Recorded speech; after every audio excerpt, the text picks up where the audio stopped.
Hello everyone, welcome to UPSC पे चर्चा with विशाल। तो जैसे कि आपको पता है, एक सी सेट एंड इकोनॉमिक्स बैच मेरा चल रहा है, जिसको आप लाइव भी अटेंड कर सकते हैं। आज इकोनॉमिक्स के लेक्चर नंबर 14 है, जिसके अंदर हम इन्फ्लेशन और उससे रिलेटेड चीजों को जानेंगे। इन्फ्लेशन टारगेटिंग वगैरह ये सारी चीजें हम डिस्कस करेंगे। और इफ आपको कोई भी डाउट आता है तो आप कमेंट सेक्शन में कमेंट कर दीजिए, ताकि मैं वो आपका डाउट अपनी नेक्स्ट वीडियो में रिजोल्व कर पाऊँ। और same with the C set batch, जो कि डेली होता है, और उसको भी आप अटेंड कर सकते हैं डिस्क्रिप्शन में लिंक के थ्रू। तो चलिए स्टार्ट करते हैं आज का हम lecture. I am sharing screen with all of you.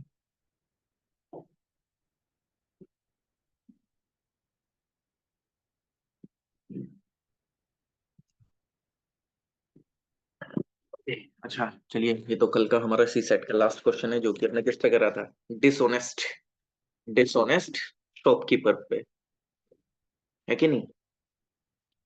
I hope कि अभी कुछ आवाज में इशू नहीं आ रहा होगा। और प्लस इफ अगर आवाज में कोई दिक्कत है तो बताना, क्योंकि अभी थोड़ा सा माइक वो चार्ज हो रहा है, वो डाउन था, मेरे ध्यान नहीं रहा था उसको चार्ज करने का।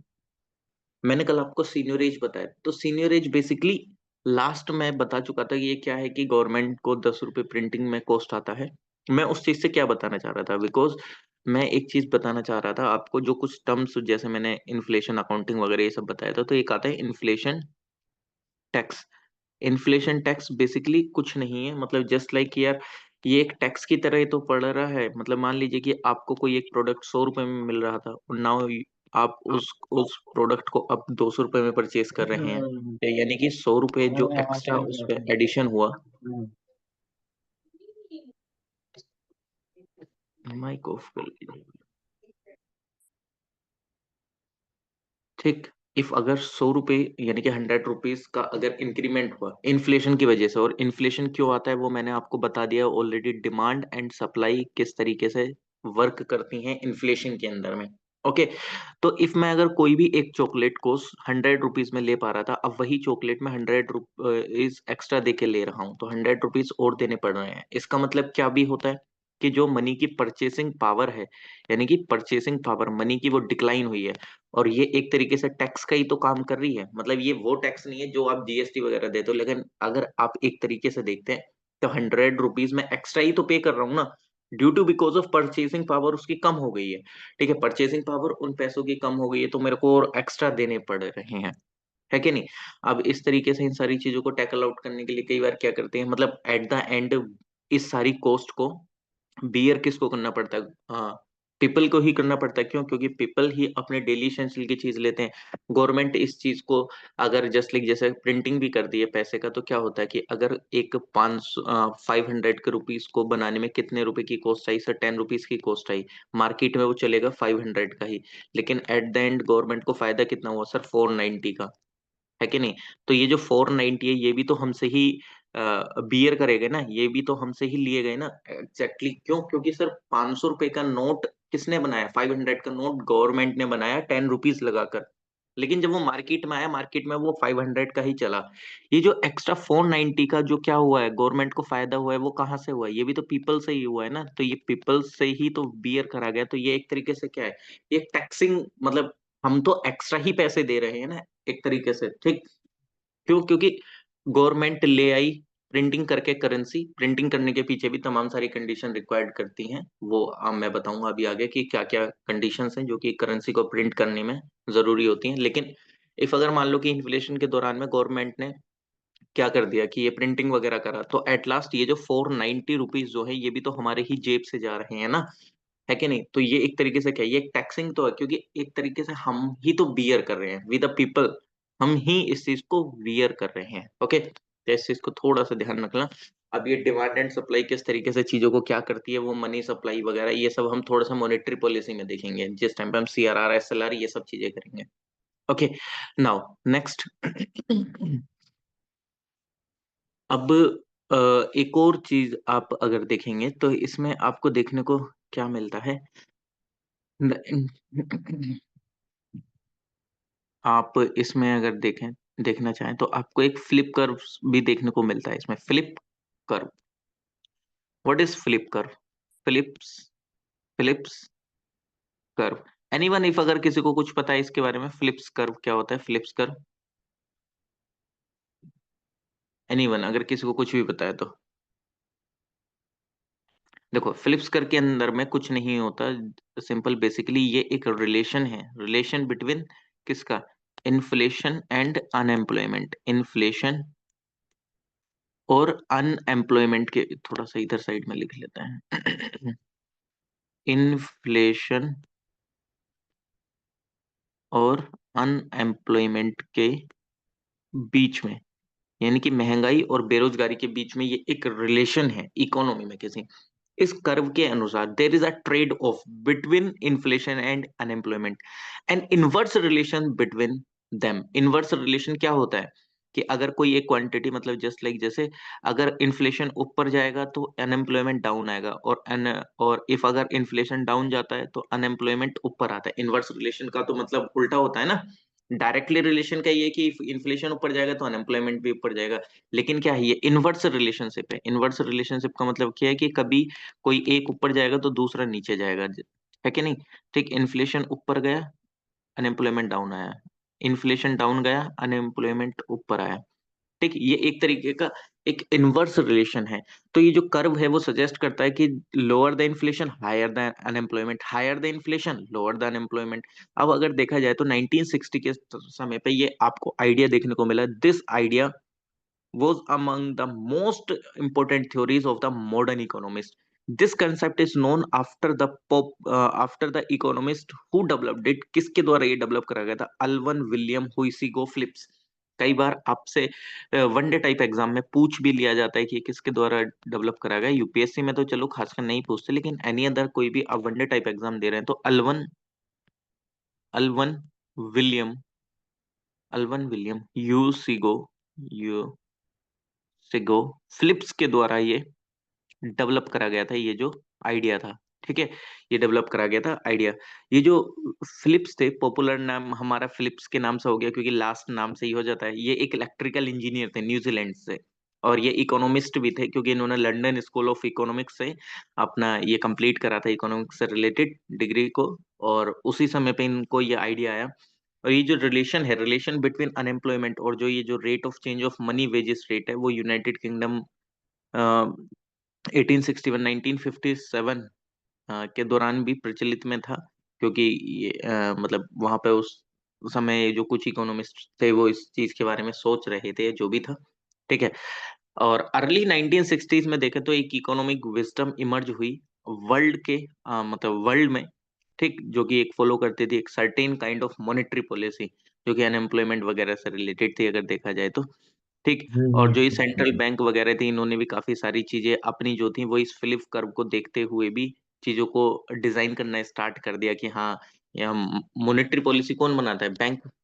ठीक, मॉनेटरी पॉलिसी वगैरह भी कुछ लोग इसी चीज को देख के करने लगे थे, जिस टाइम पे ये आया था कि हाँ हमारे यहाँ पे इन्फ्लेशन कितना चल रहा है, अनएम्प्लॉयमेंट कितना चल रहा है, ये सारी चीजें। ठीक, लेकिन 1970 में दो अमेरिकन इकोनॉमिस्ट आते हैं, एक आते हैं मिल्टन फ्रेडमैन, जो कि एक नोबल प्राइज विनर है 1976 के, और दूसरे हैं एडमंड फेलिप्स करके। इन्होंने इस आइडिया को चैलेंज करा, इस कर्व को इन लोगों ने चैलेंज करा। दो economist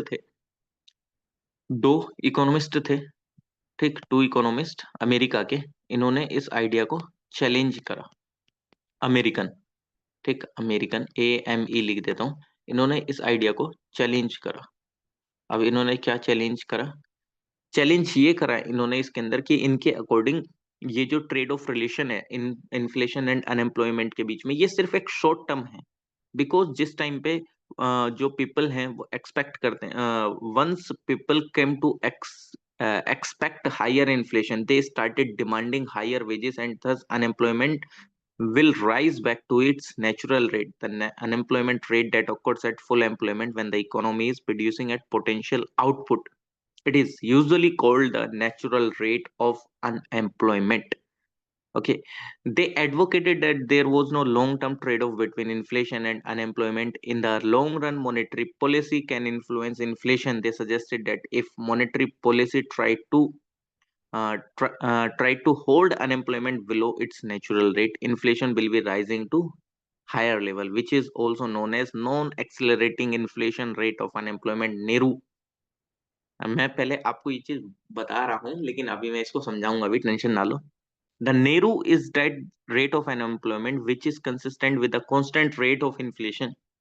It means at Nehru, the upward and downward forces on price, inflation, and wage neutralize each other, and there is no tendency of change in the rate of inflation. मतलब basically simple सा इन्होंने इतना कहा कि यार देखो, आपका inflation अगर ऊपर जा रहा है, आप ये बोल रहे हैं, और अनएम्प्लॉयमेंट डाउन आ रहा है, और इन्फ्लेशन डाउन जा रहा है और अनएम्प्लॉयमेंट ऊपर आया है, ये ठीक है, लेकिन ये शॉर्ट टर्म है।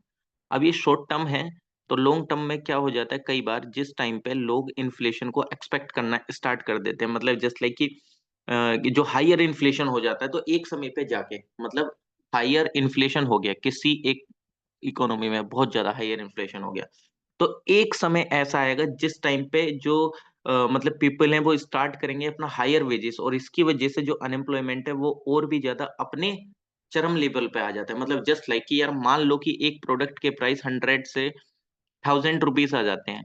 अब ऑब्वियसली बात है, वो क्या करेंगे, उनको क्या होगा, वो वेजेस की भी डिमांड करेंगे, वेजेस उतने ही हिसाब से डिमांड करेंगे। अब मान लो किसी को 1000 रुपीज ही मिल रहे हैं और 1000 रुपीज का प्रोडक्ट मिल रहा है, तो ऐसे उसका क्या जीवन यापन थोड़ी चल पाएगा, है कि नहीं?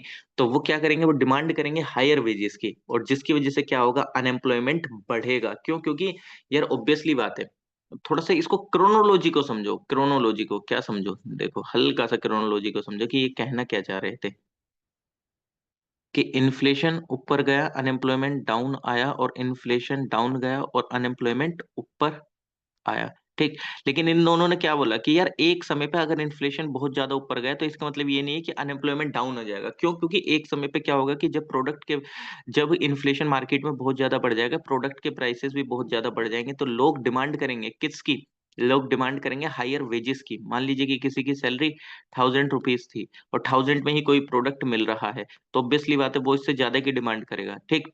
अब क्या होगा, डिमांड बहुत ज्यादा बढ़ जाएगी और अनएम्प्लॉयमेंट और ज्यादा चरम सीमा पे जाएगा। क्यों जाएगा अनएम्प्लॉयमेंट और ज्यादा चरम सीमा पे? यार कोई एक कंपनी सिर्फ 1000 रुपए ही पर एम्प्लॉइज देने में समर्थ है, ठीक, और अब उससे एम्प्लॉय डिमांड कर लगे 2000, ठीक। अब पहले वो 2000 रुपीज में दो एम्प्लॉइज रख रही थी, लेकिन अब उसको 2000 में एक एम्प्लॉय रखना पड़ेगा। तो यानी कि अब तो सिचुएशन थोड़ी सी चेंज होगी। अब क्या होगा कि मे बी ले ऑफ होना स्टार्ट हो जाए, कंपनी से बाहर निकालने लगे लोगों को, ऐसा इस तरीके से। तो क्या होगा, उस टाइम पे जो अनएम्प्लॉयमेंट है वो भी हाई जाएगा। तो ये किसने बोला था, ये जो दो इकोनॉमिस्ट थे, कहाँ के, अमेरिका के जो दो इकोनॉमिस्ट थे, इन्होंने इस चीज को चैलेंज करा, ठीक। अब इस सारी चीजों को करते हुए उन्होंने ये भी बताया कि भाई देखो, कई बार क्या होता है, ये जो मॉनेटरी पॉलिसी है ये भी तो इम्पैक्ट करती है ना इन्फ्लेशन को। मॉनेटरी पॉलिसी कैसे इम्पैक्ट करती है, ये जो आपका रेपो रेट वगैरह ये सारी चीजें हैं, इसका इम्पैक्ट मैं चलो आगे बताऊंगा मॉनेटरी पॉलिसी में। अभी हम बैंकिंग नहीं कर रहे हैं, बैंकिंग करते समय डिटेल में बताऊंगा, ठीक। तो मॉनेटरी पॉलिसी भी कई बार इन्फ्लुएंस करती है इन्फ्लेशन को, फिर ज्यादा और ज्यादा इन्फ्लेशन आ जाता है मार्केट में। तो ये सारी सिचुएशन आपको बताती है कि इन्फ्लेशन अगर हाई है तो अनएम्प्लॉयमेंट डाउन नहीं जाएगा। वरना क्या होगा मार्केट में, तो हम एक सिनेरियो कर सकते हैं ना, जब भी हमें लगा कि बेरोजगारी बहुत ज्यादा हो रही है, तो हम इन्फ्लेशन कम कर देते हैं, तो अनएम्प्लॉयमेंट डाउन आ जाएगा। तो ये ऐसा थोड़ी होगा हम अनएम्प्लॉयमेंट को डाउन कर देंगे 2 सेकंड के अंदर। आज अगर हमारे यहाँ बेरोजगारी है, कल को इन्फ्लेशन महंगाई बढ़ा दो और अनएम्प्लॉयमेंट को डाउन कर दो, ऐसा नहीं होता है, ठीक। हालांकि ये शॉर्ट टर्म चीज है, ठीक। ये जो फिलिप्स कर वाली है, उन्होंने बोला कि ये शॉर्ट टर्म चीज है, इसमें ऐसे जो चीजें आप बता रहे हैं वो शॉर्ट टर्म के लिए काफी कारगर है, लेकिन लॉन्ग टर्म के लिए ये चीज जो आपने सजेस्ट करी है, this is not for the long term. Okay, तो इस चीज को आप ध्यान रखना, ठीक है। तो और एक नेहरू करके था, non accelerating inflation rate of unemployment, यानी कि एक समय पे जो चीज आगे रुक जाती है। कई बार क्या होता है कि जो नेहरू है वो बताता है कि जो इन्फ्लेशन है और जो वेज अनएम्प्लॉयमेंट है वो कई बार अपने आप को न्यूट्रलाइज कर देते हैं। क्यों? क्योंकि यार इन्फ्लेशन भी बढ़ रहा है और अनएम्प्लॉयमेंट भी उसी हिसाब से बढ़ रहा है, ठीक है। मतलब मान लीजिए कि आप किसी एक रेस में दौड़ रहे हैं और आपके बराबर वाला पर्सन भी आपके साथ दौड़ रहा है और आप भी साथ दौड़ रहे हैं, तो अब आप एक न्यूट्रलाइज कर रहे हैं, क्योंकि आपको खुद नहीं पता कौन फर्स्ट आ रहा है कौन सेकंड आ रहा है, और दोनों ने एक साथ जाकर रेस को क्रॉस कर दिया, ठीक है। तो कई बार ये न्यूट्रलाइज कर देते हैं अपने दोनों इफेक्ट को, ठीक है। तो ये नेहरू करके जिसको हम बोल देते हैं non accelerating inflation rate of unemployment करके, ठीक। तो इस चीज को ध्यान रख लेना कि फिलिप्स कर्व ने क्या बताया था, अमेरिकन ने क्या चैलेंज करा, और नेहरू ने क्या बताया फिर बाद में, ठीक। ये तीन चीज इसके अंदर में ध्यान रखोगे, डेट्स इट। बाकी इसके अंदर में ऐसा कुछ इतना खासकर ध्यान नहीं रखना है, बाकी तो आप आपको मैं बता ही रहा हूँ आप क्या करेंगे क्या नहीं करेंगे। चलिए ठीक है, नेक्स्ट चलते हैं। What is reflation? रिफ्लेशन क्या होता है? Anyone anyone? If reflation, reflation, reflation, reflation, reflation, reflation. अच्छा, मेरी आवाज आ रही है ना? क्योंकि यार थोड़ा सा माइक का इशू है आज।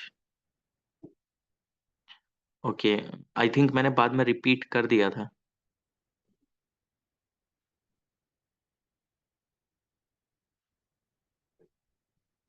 आई होप, आई थिंक अब समझ में आ गया होगा, क्योंकि मैंने वो अमेरिकन कंसेप्ट वाला मेरे हिसाब से मैंने मैसेज लेट देखा है।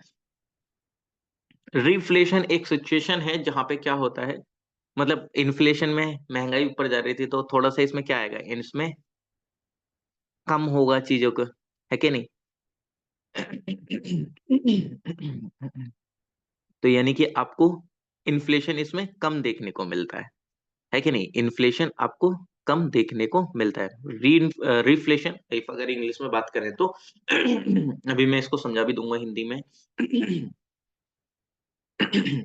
Reflation is a situation often deliberately brought by the government to reduce unemployment and increase demand by going for higher levels of economic growth.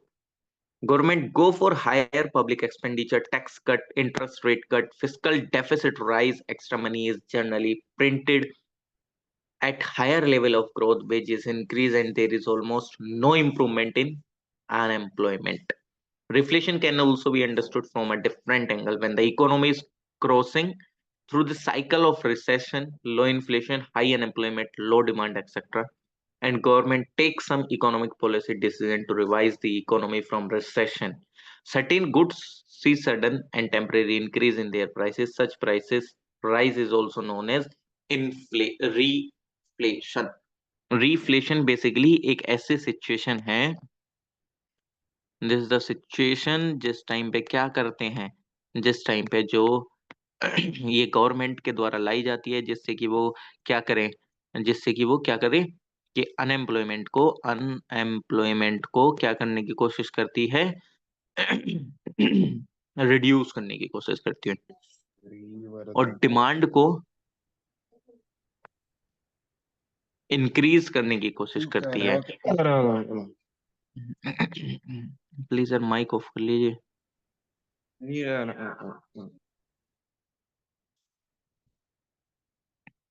Demand को इंक्रीज करने की कोशिश करती है और अनएम्प्लॉयमेंट को डाउन करने की कोशिश करती है, जिससे कि वो एक higher level of economic growth को अचीव कर सके। ऑब्वियसली बात है, इकोनॉमिक ग्रोथ कब होगी? जब सब लोगों को क्या मिलेगा? रोजगार मिलेगा, अनएम्प्लॉयमेंट कम होगा। ऑब्वियसली बात है, तभी तो ग्रोथ होगी ना, क्योंकि सब लोग एंगेज होंगे अलग अलग वर्क में, तो प्रोडक्शन हर एक चीज का अलग बढ़ेगा। डिमांड क्यों हाई करनी है? यार किसी चीज का प्रोडक्शन आप करे जाओ और लोग उसको खरीदे ना, मान लीजिए कि कल को मारुति सुजुकी अपनी स्विफ्ट डिजायर गाड़ी को बनाई जाती है, कोई खरीद ही नहीं रहा है, तो फिर कैसे होगा? तो खरीद क्यों नहीं रहा है? उसके पीछे भी कंडीशन क्यों? लोगों के पास पैसा नहीं है। पैसा क्यों नहीं है? क्योंकि वो बेरोजगार बैठे हैं। तो जिस टाइम पे आप बेरोजगारी को, अनएम्प्लॉयमेंट को डाउन करेंगे, लोगों के पास पैसा आएगा, लोगों के पास पैसा आएगा, डिमांड क्रिएट होगी, अल्टीमेटली इकोनॉमिक ग्रोथ होगी। क्यों? क्योंकि इंटर रिलेटेड है। लोग अगर बेरोजगार हैं, उनके पास पैसा ही नहीं है, तो वो डिमांड नहीं करेंगे किसी प्रोडक्ट की। लोगों के पास रोजगार है, पैसा आएगा, डिमांड करेंगे। अब यार मान लीजिए कि आप लोग जस्ट लाइक जैसा एस्पिरेंट है, अब आपको बोल दिया जाए कि आप फरारी खरीद लो, जाके खरीद लोगे? नहीं खरीदोगे, क्योंकि आपके पास उतना भी अमाउंट नहीं है। हालांकि चलो ठीक है, आप बोलो सर मेरा बैकअप बहुत अच्छा ही है वो, लेकिन जस्ट समझाने के लिए मैं बता रहा हूँ। ठीक है? तो आप लोगों के पास अगर नहीं है, आपको बोल दिया जाए कल को गाड़ी खरीद, नहीं खरीदोगे, क्योंकि आपके पास अनएम्प्लॉयमेंट है, आप बेरोजगार बैठे हैं। ठीक है? हालांकि आप बेरोजगारी वाली कैटेगरी में नहीं आते हैं, एस्पिरेंट, बट ठीक है, चलो कोई दिक्कत नहीं है, एग्जांपल के लिए देख सकते हैं। तो आप डिमांड नहीं करोगे किसी प्रोडक्ट की, ठीक है? और लेकिन जैसे ही पैसा जाएगा, डिमांड करोगे, क्या होगा? कंपनी और ज्यादा प्रोडक्शन करेगी, और ज्यादा प्रोडक्शन करेगी, तो क्या होगा? इकोनॉमिक ग्रोथ होगी। तो एक्सेलरेट करते हैं ये गवर्नमेंट, जो एक्सेलरेट करने की कोशिश करती है इकोनॉमिक ग्रोथ को, अनएम्प्लॉयमेंट को कम करके, डिमांड को ज्यादा बढ़ा के। ठीक है?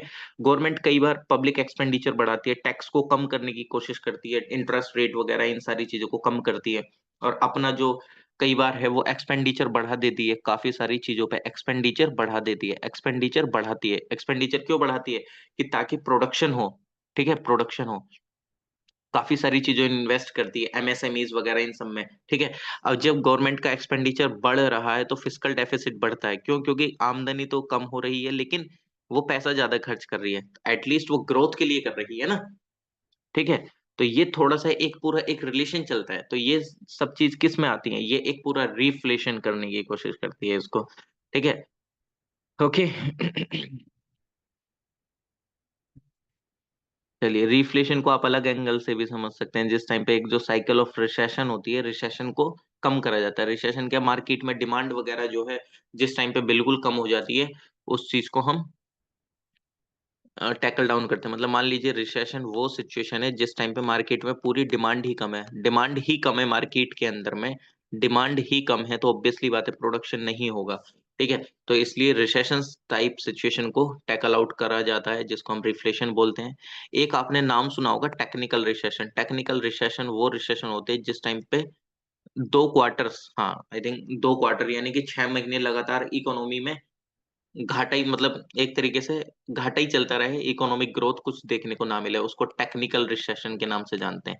आई थिंक 2 क्वार्टर्स, 2 क्वार्टर्स तक, क्वार्टर्स यानी कि 3 महीने का एक क्वार्टर होता है 3 मंथ्स का, यानी कि 6 मंथ तक लगातार आपका कोई भी प्रोडक्शन या इकोनॉमिक ग्रोथ नहीं देखने को मिली है, ठीक है। तो उसको आप टेक्निकल रिसेशन बोल देते हैं। चलिए ठीक है, ओके।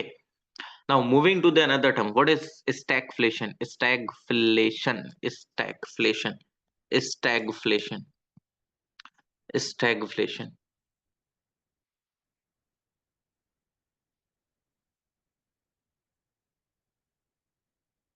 अरे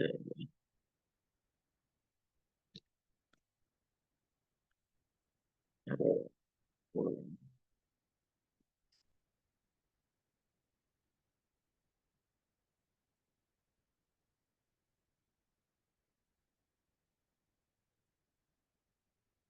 अरे, अच्छा 1 सेकंड रुकना, बस 1 सेकंड, 1 सेकंड, जस्ट 1 मिनट, मैं एक मैसेज कर देता हूँ। Just 1 minute, just 1 minute.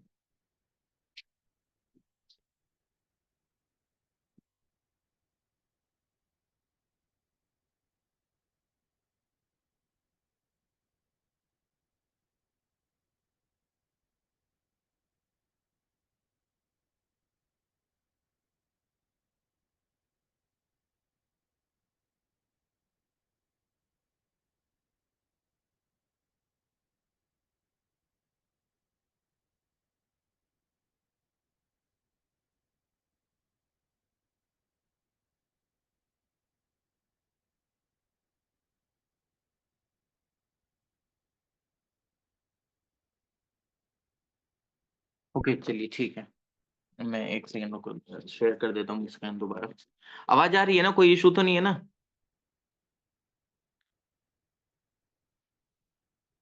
सप्तऋषि जी, बताना एक बार, माधुरी जी, कोई भी एक बार मैसेज करके मेरे को। आवाज आ रही है, कोई Yes, issue? sir. Yes, sir. Voice is clear, sir. Okay okay ठीक है, चलिए।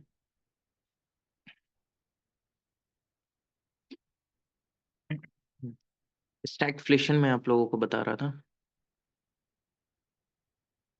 अरे वो एक हमारे एक स्टूडेंट ही है केरला के, उनका कॉल आ रहा था। स्क्रीन पे तो दिख जाता है, वैसे दिख गया होगा, है ना? नहीं, दिख जाता हाँ है। सर, वो साबाना करके कोई एस्पिरेंट था लगता है। हाँ हाँ हाँ, केरला के थे वो एस्पिरेंट। चलिए ठीक है। स्टैगफ्लेशन, स्टैगफ्लेशन क्या होता है बेसिकली?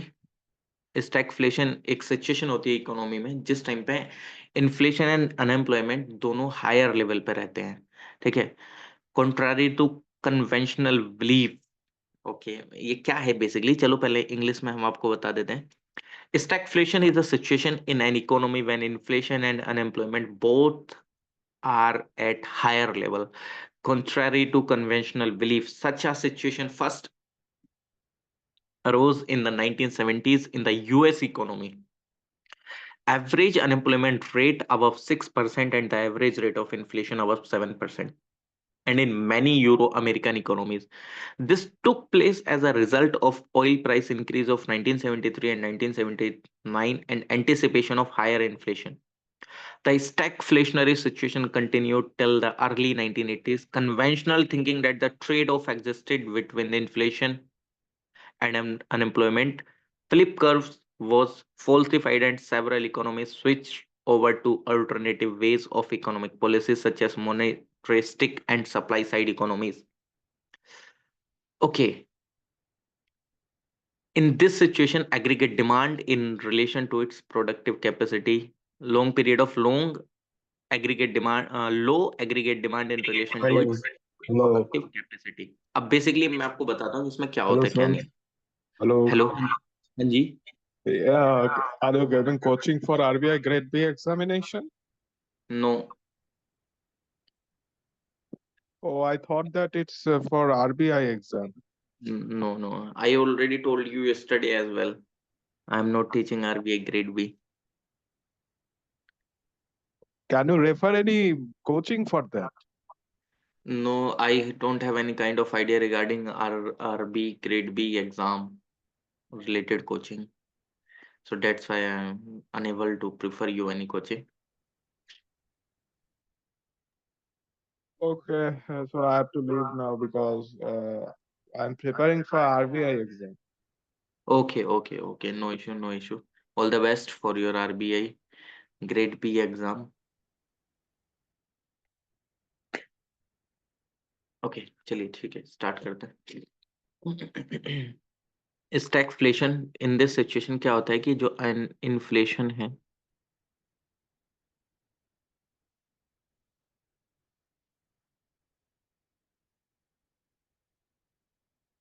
और जो अनएम्प्लॉयमेंट है, दोनों एक ही क्या रहते हैं, दोनों हायर रहते हैं।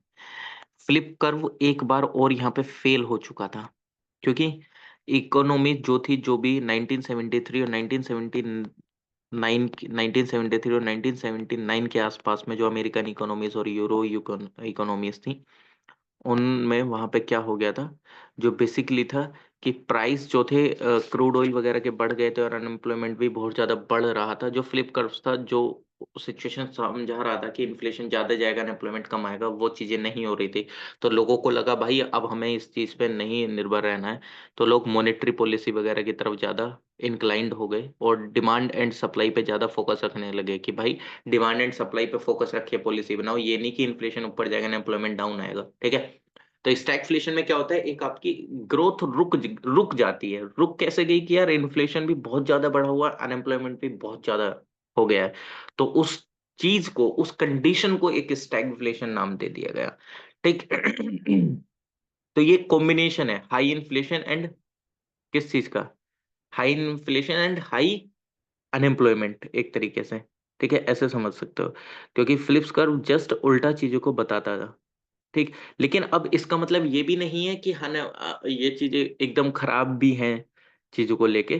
ठीक, बट ये चीजें कई बार सही भी हो जाती हैं, क्योंकि एक शॉर्ट पीरियड ऑफ टाइम के लिए आपको ग्रोथ भी देखने को मिलती है। ठीक है, एक शॉर्ट पीरियड ऑफ टाइम के लिए आपको ग्रोथ भी आपको देखने को मिलती है। ठीक है, चलिए थोड़ा सा इन्फ्लेशन टारगेटिंग लेके, इन्फ्लेशन टारगेटिंग को पढ़ लेते हैं। इन्फ्लेशन टारगेटिंग क्या है क्या नहीं है।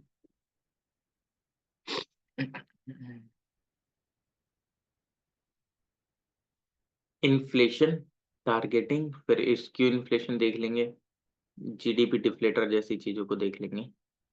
ओके, तो इस inflation targeting, what is it?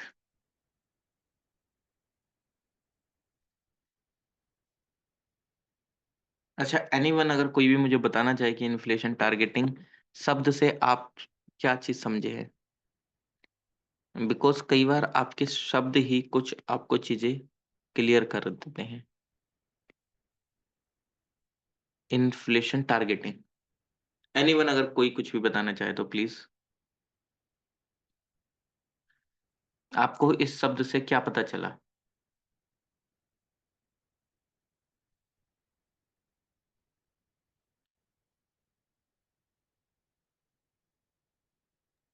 Sir central bank का कोई स्पेसिफिक इन्फ्लेशन होता है, sets specific inflation rate as hmm the main approach is to help and maintain the price stability.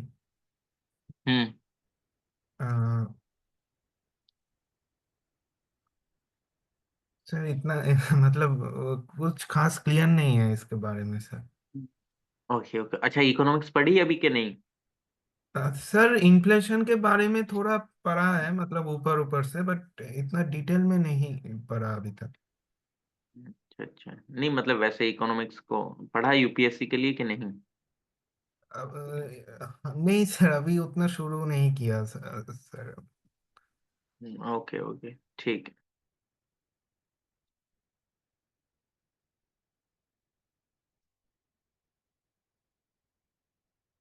चलिए ठीक है, इन्फ्लेशन टारगेटिंग बता देते हैं। ये देखो, टारगेटिंग से आपको समझ में आ जाना चाहिए कि देर इज समथिंग जिसको ये टारगेट करके चल रहे हैं, एंड जिसको इस टारगेट करके चल रहे हैं वो है इन्फ्लेशन। जस्ट लाइक मैं अगर कुछ भी चीज कर रहा हूँ तो मैं एक टारगेट बनाता हूँ। जस्ट लाइक जैसे आप यूपीएससी एस्पिरेंट हम हैं, हमने एक टारगेट बनाया कि मेरे को 2027 तक आईएएस बन जाना है एट एनी हाउ। नहीं बन पाए तो मैं एक स्टेट पीसीएस में कोई ऑफिसर तो पक्का बन जाऊंगा, या तो मैं पीसीएस बन जाऊंगा। अगर ये नहीं अचीव कर पाया 2028 तक तो देर इज सम टारगेटिंग कि इससे ऊपर तो मैं नहीं जाऊंगा। अगर कुछ नहीं बना तो मैं इस सिविल सर्विसेज वाले फील्ड से 2029 तक एग्जिट मार दूंगा। क्यों? क्योंकि मुझे टोटली इस पे डिपेंडेंट नहीं रहना है। क्यों नहीं रहना है? क्योंकि इसमें स्टेबिलिटी है नहीं। सिर्फ इसकी प्रिपरेशन के टाइम इसका प्रिपरेशन ही करता रहूंगा तो सारी चीजें कैसे चलेंगी? ठीक है, तो आपने एक टारगेट बना रखा है, आपने अपने आप को एक टाइम लिमिट दी है। यार इन्फ्लेशन एक ऐसी चीज है कि अगर बहुत ज्यादा बढ़ जाए तो इकोनॉमीज की खस्ता हालत हो जाती है। कैसे? अब यार लोगों की इनकम ही मान लेते हैं, जस्ट लाइक कि हमारे यहाँ इनकम 1,000 रुपए है पर पर्सन। ठीक है, पर पर्सन, पर पर्सन। अब नॉर्मली वो कुछ प्रोडक्ट खरीद पा रहे हैं, लेकिन जिस टाइम पे इनकी इनकम 1,000 रुपए थी, मान लीजिए कि 5 रुपए का वीट खरीद पा रहे हैं, मतलब आटा खरीद पा रहे हैं। 2 रुपए किलो ये राइस खरीद पा रहे हैं। लेकिन अब यही जो वीट और इसके प्राइसेस है वो कितने हो जाते हैं? मान लीजिए 100 रुपए किलो हो जाते हैं। इतना ज्यादा इन्फ्लेशन हो जाता है। और जो राइस है वो 50 रुपी किस केजी हो जाता है। यार इनकी सैलरी तो 1,000 है ना अभी भी, लेकिन इसके प्राइसेस इतने ज्यादा बढ़ गए हैं कि जो ये एक आम नागरिक है, यानी कि जो आम आदमी है, आम आदमी है, वो कुछ भी नहीं कर पा रहा है। एक जनरल, एक कॉमन पीपल वो खरीद ही नहीं पा रहा है अपने डेली की एसेंशियल चीजें। अब क्या होगा? अब हम तो सीधा एक, अगर हम तो रिपोर्ट निकाल देंगे कि इन्फ्लेशन बढ़ गया, इतने परसेंट बढ़ गया। लेकिन भाई आप लोग क्या कर रहे थे? कुछ तो टारगेट लेके चलो कि हाँ इससे ज्यादा नहीं बढ़ना चाहिए। आप वो सारे मेजर्स लेंगे कि ये जो प्राइस है, 5 रुपए वीट का प्राइस है, वो मैक्स टू मैक्स 10 रुपीज चला जाए, 100 ना जा पाए। तो उसके लिए आप टारगेट लेके चलेंगे किस चीज़ का? इन्फ्लेशन का। कि भाई एक काम करो, हम अपनी कंट्री में इन्फ्लेशन कितना नहीं रहने देंगे। हम इन्फ्लेशन डाउन से डाउन कितना जाने देंगे? 2%। हम ज्यादा से ज्यादा 4 ± 2 में चलते हैं। 4 ± 2 का क्या मतलब होता है अगर देखा जाए तो? इस 4 ± 2 का मतलब ये होता है कि 4 से नीचे जाएगा तो 2% तक चला जाएगा, और 4 से ऊपर जाएगा तो 6%। इसके बीच में ही हम अपना इन्फ्लेशन टैकल डाउन करेंगे। इससे ज्यादा इकोनॉमी में इन्फ्लेशन ज्यादा हो जाना 6% से तो बहुत ज्यादा दिक्कत है, 2% से कम हो जाना तो ज्यादा दिक्कत है।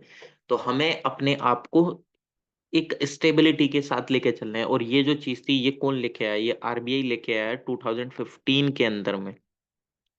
2015 के अंदर में एक agreement on monetary policy framework निकाला। Agreement on monetary policy framework करके ये लेकर आया, जिसमें उसने अपना टारगेटिंग बताया कि भाई 2 से 6% के बीच में लेके चलेंगे।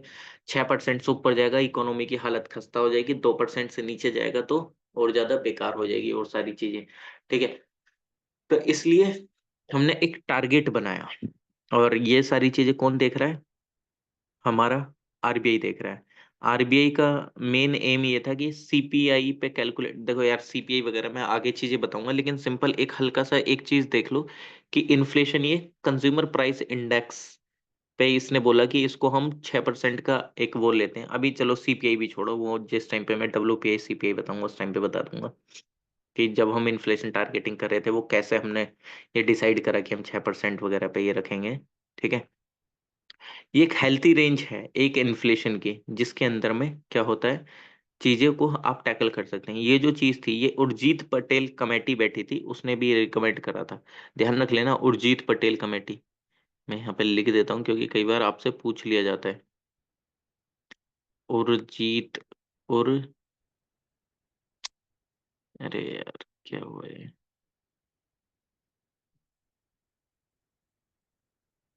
यहाँ पे आगे लिख देता हूँ, यहाँ पे नहीं हो पा रहा है तो।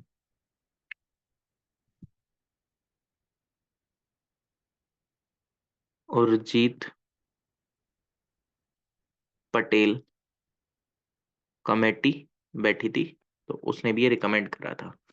तो इसको आप ध्यान रखेंगे, हर 6 महीने में जो आरबीआई है वो एक अपना पब्लिश करती रहती है डॉक्यूमेंट, बताती है कि इन्फ्लेशन कैसा है, कितना चल रहा है, कितना नहीं है। ठीक है, और टारगेट को मेंटेन करके चलती है। टारगेट को मेंटेन आरबीआई कैसे करती है भाई, वो अपना मॉनेटरी पॉलिसी के थ्रू करती है। मॉनेटरी पॉलिसी के थ्रू करती है। मॉनेटरी पॉलिसी में क्या किया जाता है सर, वो सीआरआर को कैलकुलेट कर लेती, सीआरआर को देखती रहती है, एसएलआर को देखती है, आपका रेपो रेट को देखती है। और वो इन सब से कैसे कैलकुलेट करती है वो मैं आपको बैंकिंग में बताऊंगा। रिवर्स रेपो रेट को देखती है। तो ये कुल मिला के टैकल आउट करती रहती है किस चीज को, इन्फ्लेशन के रेट को, कि कितनी सिचुएशन कैसे चल रही है या नहीं चल रही है। तो इस चीज को आप थोड़ा सा ध्यान रख लेना, लेकिन इसके बारे में इन डिटेल में और ज्यादा बात करूंगा आगे मॉनेटरी पॉलिसी के समय पे। क्योंकि जब तक आपको ये चीज नहीं बताऊंगा ना, CRR SLR repo rate reverse repo rate, तो ये अभी एक डिटेल में अंडरस्टैंडिंग नहीं होगी। बट अभी के लिए फिलहाल के लिए सिंपल इतना सा ध्यान रखोगे तो ज्यादा सही है। ठीक, अब मैं बैंकिंग भी यहीं पे बताने लगूं तो फिर वो मजा नहीं आएगा पढ़ने में। ठीक है, तो कुछ टॉपिक का एक दो का जो भी मैंने ओवरव्यू दिया है उसको डिटेल में हम करेंगे जितने भी अपकमिंग जितने टॉपिक आएंगे, क्योंकि हर एक टॉपिक का इंटर रिलेशन है अपने से। ठीक है, तो इतना सा ध्यान रखना अभी। बाकी इन डिटेल में चीज बताऊंगा आगे चल के थोड़ा सा और भी, कुछ भी अगर रिलेशन है। वैसे तो मैंने बता दिया है कि ये क्या होता है क्या नहीं होता है, ऐसा जितना कुछ खास बचा भी नहीं है। ठीक, बस हल्का बहुत रिलेशन बचा है, वो मैं बता दूंगा। Skewflation, skewflation, anyone knows about skewflation? Skewflation क्या होता है? स्क्यूफ्लेशन एनीवन, अगर किसी को भी पता हो तो, कि सर स्क्यूफ्लेशन कंडीशन ये होती है।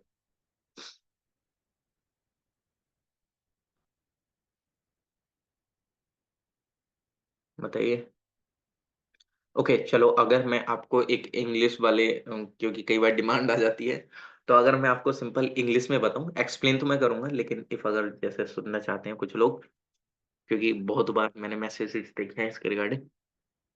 तो economist usually distinguish between inflation and a relative price increase. Inflation refers to a sustained across the board price increase, whereas a relative price increase is a reference to an episodic price rise pertaining to one or a small group of commodities. This leaves a third phenomenon, namely one in which there is a price rise of one or a small group of commodities over a sustained period of time without a traditional designation. Skewflation is relatively new term to describe this third category of price rise. Anyone, अगर किसी को ये जो मैंने बोला है इससे कुछ हल्का बहुत भी समझ आया तो बताओ।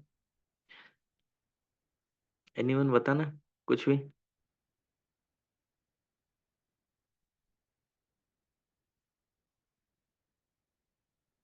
देखो ये तो मैंने एक सिंपल सा एक जनरल सा मतलब बताया इसका।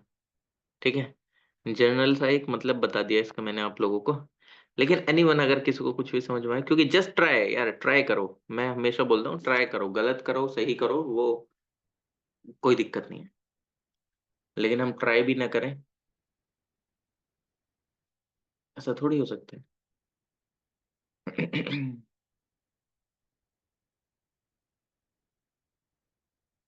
देखो इसमें कुछ नहीं होता है, स्क्यू इन्फ्लेशन ये एक चीज है, मान लीजिए कि इसमें कुछ स्मॉल ग्रुप ऑफ कमोडिटीज का, small group of commodities, small group of goods and services लिख लो, गुड्स एंड सर्विसेज का प्राइस इंक्रीज हो जाता है, बट जो अदर चीजें रहती हैं वो स्टेबल रहती हैं, सिर्फ कुछ ही चीजों का। अब आप बोलेंगे सर ये कैसे? यार आप देखो, पिछले साल में क्या होता है, टोमेटो के प्राइसेस इंक्रीज हुए थे क्या? सारी सब्जियों के प्राइसेस इंक्रीज हुए थे? नहीं। तो यानी कि कुछ गुड्स एंड सर्विसेज का प्राइसेस का इंक्रीज हो जाना और जो बाकी अदर गुड्स हैं उनका रिमेन सेम रहना, अदर गुड्स का रिमेन सेम रहना, तो ये सिचुएशन क्या कहलाती है? ये आपकी स्क्यूफ्लेशन कहलाती है। ये सबसे पहली बार टर्म यूज करी गई थी 2010 में इकोनॉमिक सर्वे में, क्योंकि ये बिलीव करा गया था कौशिक बसु जी के द्वारा, जो कि चीफ इकोनॉमिक एडवाइजर थे उस समय के। ये टर्म काफी उस समय पॉपुलर हो गई थी, क्योंकि इंडिया में इसकी इन्फ्लेशन जैसी चीजें देखने को मिली थी कुछ फूड आइटम्स पे 2009 और 2010 के बीच में, जिसमें फूड प्राइसेस जो था वो इंक्रीज हो गया था लगभग 20% से ज्यादा तक। इन्फ्लेशन WPI के अगर इंडेक्स पे हमने देखा है तो ठीक। तो कुल मिला के सिंपल सा इतना ध्यान रखना है सर जी, ये कुछ नहीं है, सिंपल कुछ एक कॉमोडिटीज का प्राइस इंक्रीज हो जाता है और बाकी जो चीजें हैं वो सेम रहती हैं, and this situation is known as skewflation. Okay, I hope you understand. Now we are moving to the another thing. Okay, how many of heard about the term GDP deflator? GDP deflator, GDP deflator, GDP deflator। अच्छा, tell me, मैं आपको पहले बता चुका हूँ constant price और current price क्या होता है। अब उसका यहाँ पे यूज होगा, अब वो कैसे होगा वो मैं बताऊंगा, लेकिन पहले ये बताओ, क्या मैंने करंट प्राइस और कांस्टेंट प्राइस जब बताया था आपको समझ आया था कि नहीं आया था? रिवाइज करा है कि नहीं करा है? पीछे प्रीवियस लेक्चर कौन कौन रिवाइज कर रहा है अभी पता चल जाएगा। रिवाइज कर रहे हो कि नहीं कर रहे हैं? जितने भी यूट्यूब व्यूअर्स हैं, लाइव तो चलो मैं पूछ ही लूंगा, लेकिन यूट्यूब व्यूअर्स को भी मैं बता दूं कि पीछे वाले लेक्चर जितने भी हैं उनको रिवाइज करना जरूरी है, क्योंकि सिर्फ देखने से कुछ नहीं होगा। रिवीजन रिवीजन जस्ट लाइक, जैसे आज संडे है तो संडे में कुछ चीजों को आप रिवाइज करो, रिवीजन करो। Revision is the key of success. चाहे आप इकोनॉमिक्स का करो, पॉलिटी का करो, हिस्ट्री का करो, किसी भी चीज का करो, रिवीजन करो। ठीक है, क्योंकि सिर्फ वीडियो देखते समय तो पता चल जाता है कि हाँ हाँ ये चीज ऐसी है, लेकिन आपको कितना ध्यान रह रहा है वो आपके रिवीजन पर डिपेंड करता है कि आप उस चीज को कितना अच्छी तरीके से कर रहे हैं। अब कांस्टेंट प्राइस और करंट प्राइस मैंने चैप्टर 1 में बता दिया था, लेकिन चलो अब थोड़ा सा यहाँ पे भी बताना पड़ेगा, वो मैं बता दूंगा। लेकिन पहले मैं आपको इसका एक सिंपल सा फॉर्मूला लिख देता हूँ जो सब लोग लिखते हैं। अब वो क्या है? सर जीडीपी डिफ्लेटर निकालते कैसे हैं पहले ये बता देता हूँ, लेकिन होता क्या है, इससे क्या पता चलता है वो बाद में बताऊंगा। सर जीडीपी डिफ्लेटर यानी कि जीडीपी एट करंट प्राइस को डिवाइड कर दो GDP at current price, GDP at current price को डिवाइड कर दो GDP at constant price, GDP at constant price. अब ये क्या है basically? GDP at constant price, okay, या जीडीपी एट करंट प्राइस का मतलब कि जो अभी का जीडीपी चल रहा है। कांस्टेंट प्राइस का यानी कि एक तरीके से आपने किसी एक बेस ईयर को लेके जीडीपी को कैलकुलेट करा है, जस्ट लाइक जैसे 2011 और 12 का बेस ईयर चलता है। जबकि मैं इसको डिटेल में बता दूं, एक मैं ओवरव्यू दे रहा हूँ। आप किसी भी ईयर के कंपैरिजन में आप निकाल रहे हैं, मतलब जस्ट लाइक जैसे 2011 में कोई एक चॉकलेट 100 रुपए में थी, आज आपने 200 में ली, तो तब आपको एकदम इन्फ्लेशन पता चल गया कि इसमें 100 रुपए का क्या हुआ, इंक्रीमेंट हुआ है। तो अब जिस टाइम पे आप कैलकुलेट करेंगे तो आप क्या, आपके पास एक बेस ईयर है, ठीक है। लेकिन इफ अगर कोई एक पर्सन, जस्ट लाइक मान लेते हैं कोई एक बच्चा अभी 3 साल पहले पैदा हुआ है, वो आज एक चॉकलेट खरीदे, तो वो उसको लगेगा कि ये जो चॉकलेट है वो 200 रुपए की ही है, क्योंकि उसने 2010 में वो चॉकलेट नहीं खरीदी थी, है कि नहीं? अब उसने 2010 में वो चॉकलेट नहीं खरीदी, तो इसका मतलब ये थोड़ी है कि उसके लिए इन्फ्लेशन नहीं बढ़ा है। हमको पता है ना कि इन्फ्लेशन बढ़ा है, ठीक है। तो एक करंट प्राइस में जो चल रही है जीडीपी और जो एक कांस्टेंट प्राइस पर जीडीपी चल रही है, उससे अगर हम डिवाइड कर देते तो हमें जीडीपी डिफ्लेटर पता चलता है। जीडीपी डिफ्लेटर एक्चुअल में आपको क्या चीज शो कर देता है? ये शो करता है कि कितना एक तरीके से इंक्रीमेंट हुआ है, किस तरीके से इन्फ्लेशन की वजह से आपका इम्पैक्ट देखने को मिला है एक जीडीपी ग्रोथ पे, ठीक है। ये बेसिकली ये आपको एक तरीके से चीजें बताता है कि कितना किस तरीके से चीजों पे आपको इफेक्ट देखने को मिला है। एक कॉम्प्रिहेंसिव इन मतलब वे में आपको चीजें बताता है कि इन्फ्लेशन किस तरीके से चीजों को इसने इम्पैक्ट करा है इकोनॉमी पे, कितने कितने लेवल तक इसका इम्पैक्ट आपको देखने को मिला है। ठीक है, अब इसी की वजह से हम चीजों को निकालते हैं, जस्ट लाइक जैसे सीपीआई वगैरह कैलकुलेट करते हैं। सीपीआई क्या है? Consumer price index. इसके बारे में डिटेल में मैं बताऊंगा, लेकिन मैं अभी भी बोल रहा हूँ, जिस टाइम पे मैं ये सीपीआई, डब्ल्यूपीआई और मॉनेटरी पॉलिसी का डिस्कस करूंगा, आपको एकदम चेन, आप एक लिंक बनाते चले जाएंगे कि हाँ सर ने वो भी बताया था, ओके वो इस वजह से बताया था कि हाँ सीपीआई कैलकुलेट करना होता है, ये वो। Consumer price index just like जैसे आपकी सैलरी तय होती है कि आपको इस सैलरी 56,000 रहेगी, 80,000 रहेगी, ये कैसे तय हो रही है, कौन तय कर रहा है इस चीज को कि इतनी ही रहेगी? कि अगर एक आईएएस ऑफिसर है उसकी 60,000 सैलरी रहेगी, कैसे डिसाइड करा सर? जो एक एम्प्लॉय को डीएनएस अलाउंस मिलता है, ये सारी चीजें गवर्नमेंट एक्स्ट्रा अमाउंट देती है, वो कैसे डिसाइड करती है? या किसी एक मतलब एमएसपी पे कोई भी एक चीज है वो इतने रुपए की रहेगी, कैसे डिसाइड करती है? तो उस चीज के पीछे इंडेक्सेस कैलकुलेट करे जाते हैं। अब उन सब चीजों के पीछे भी इन्फ्लेशन होता है, हर एक चीज को एकदम पूरा तरीके से ओवरऑल रिव्यू करा जाता है। तो ये जो इन्फ्लेशन है, इससे आपको जीडीपी का पता चल जाता है कि जीडीपी पे इतना इम्पैक्ट पड़ा, और जीडीपी पे जब हमें इम्पैक्ट की पता चलती है तो हम अपने जितने भी इंडेक्सेस हैं उनको अच्छी तरीके से चीजों को मैनेज करते हैं, या उनको अच्छी तरीके से रिव्यू करके बनाते हैं कि हाँ अब इतना लोगों का रहना चाहिए अमाउंट, या इतना डीएनएस अलाउंसेस रहना चाहिए, या पर डे एम्प्लॉइज का चार्जेस इतना रहना चाहिए। ठीक है, ये टोटली एक साइकिल है जो कि एक दूसरे से इंटर रिलेटेड है। ठीक, क्या जीडीपी डिफ्लेटर से आपको पता चलता है कि जीडीपी में इन्फ्लेशन का कितना इम्पैक्ट पड़ा चीजों का, एक जितनी भी ये चीजें चल रही हैं। ठीक है, तो इस चीज से आप इसका पता लगा सकते हैं। ठीक है, चलिए okay next, effect of inflation पढ़ेंगे हम, लेकिन आज का मैं पहले टाइम देख लेता हूँ कितना है, क्योंकि इफेक्ट ऑफ इन्फ्लेशन एक चेन है पूरा। ठीक है, इफेक्ट ऑफ इन्फ्लेशन के अंदर में मैं इसको बीच में नहीं छोड़ सकता कि इफेक्ट क्या मिलता है, और अगर मैंने अभी स्टार्ट कर दिया 5-1 मिनट पढ़ाऊंगा तो वो छूट जाएगा। तो एक काम करते हैं, इफेक्ट ऑफ इन्फ्लेशन हम कल पढ़ेंगे तो ज्यादा सही रहेगा, क्योंकि इसमें डिटेल में आपको बताना पड़ जाएगा। तो कल हम इफेक्ट ऑफ इन्फ्लेशन पढ़ेंगे, कल हम डब्ल्यूपीआई पढ़ेंगे, और कल हम सीपीआई पढ़ेंगे। ठीक है, डब्ल्यूपीआई सीपीआई पढ़ लेंगे, और उसके बाद हम इसमें क्या देखेंगे, पीपीआई पढ़ लेंगे, पीपीआई पढ़ लेंगे। ठीक है, प्रोड्यूसर प्राइस इंडेक्स, एच एचपीआई पढ़ लेंगे, हाउस प्राइस इंडेक्स क्या होता है बेसिकली, एसपीआई पढ़ लेंगे, सर्विस प्राइस इंडेक्स। ये छोटी छोटी चीजें हैं, जल्दी से निपट जाएंगी, इसमें कुछ खास है नहीं।